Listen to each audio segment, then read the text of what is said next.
با омадомади фасли баҳори хушастапай марди деҳқон омодагӣ ба кишти кори баҳорӣ намуда то ин ки аз дони киштааш ҳосили дилхоҳ ба каф биёранд. дар ноҳияи дӯстӣ масъулини вилояти хатлон аз фаъолияти кишоварзони ноҳия аз наздик шиносоӣ пайдо намуданд. иттилоъ дода шуд ки кишоварзони ноҳияи дӯстӣ бояд имсол дар майдони 14271 гектар киштизироатҳои кишоварзиро амалӣ намоянд. бинобар иттилои масъулини расшати кишоварзии ноҳия то ба имрӯз дар майдони 2202 гектар кишти ғалладонагиҳо аз ҷумла дар масоҳати 1852 гектар гандум кишт намуда нашонамои хуб дорад. хоҷагидорон интизори онро доранд ки аз нави тухми краснодар 99 ҳосили дилхоҳи хешро ба даст биёранд. мавриди зикр аст ки хоҷагидорони ноҳия дар самти кишт ва парвариши сабзавоти барвақтӣ аз қабили карам, пиёз, полезӣ таҷрибаи бою ғанӣ дошта ҳамасола дар фаровонии бозори истеъмолӣ саҳми худро мегузоранд.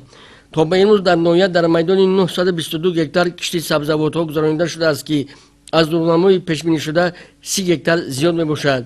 аз ҷумла дар майдони 61 гектар карам, 470 гектар пиёзи барвақтӣ, 261 гектар сабзӣ кишт намудаанд. аҳли заҳмати ноҳия дастури ҳидоятҳои пешвои муаззами миллатро сармашқи кори худ намуда талош бар он меварзанд ки аз як замин то 3-4 ҳосил ба даст оварда дар таъмини амнияти озуқавории мамлакат саҳми арзандаи худро гузоранд. хоҷагии тухмипарварӣ ба номи Эргаш Султонов дар ноҳияи дӯстӣ яке аз хоҷагиҳои намунавӣ ва калонтарин маҳсуб ёфта аслан саҳмдорони он ба соҳаи пахтакорӣ, сабзавоткорӣ, ғаллакорию боғдорӣ машғул мебошанд. иттилоъ дода шуд ки хоҷагии мазкур дорои 622 гектар замини корами обӣ буда ҳамасола саҳмдорони он ҳар як қитъа заминро самаранок оқилона истифода бурда то ин ки аз як замин 3-4 ҳосил ба даст биёранд. айни ҳол дар хоҷагӣ дар майдони 50 гектар ғалладонагиҳо, 5 гектар картошка ва 5 гектар карам кишт карда шуда нашонамои карам бар аломушоҳида мегардад.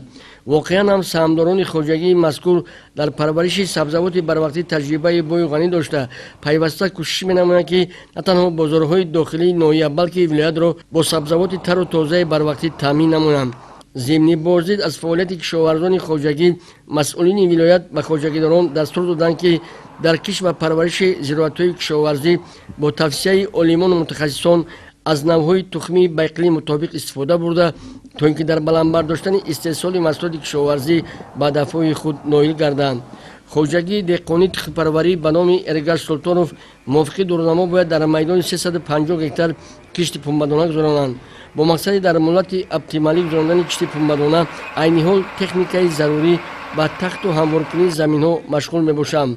имсол ният дорам ки бо мақсади зиёд намудани истеҳсоли ин ашёи хоми стратегӣ аз навъҳои тухмии хориҷӣ ва маҳаллӣ истифода бурда то ин ки дар оянда барои тайёр намудани тухмии хусифати пунбадона заминаи боэътимод гузорам. холимруди ниёзӣ, ғайрушои мардон, Намозали Эргаш барои барномаи ахбор аз ноҳияи дӯстӣ.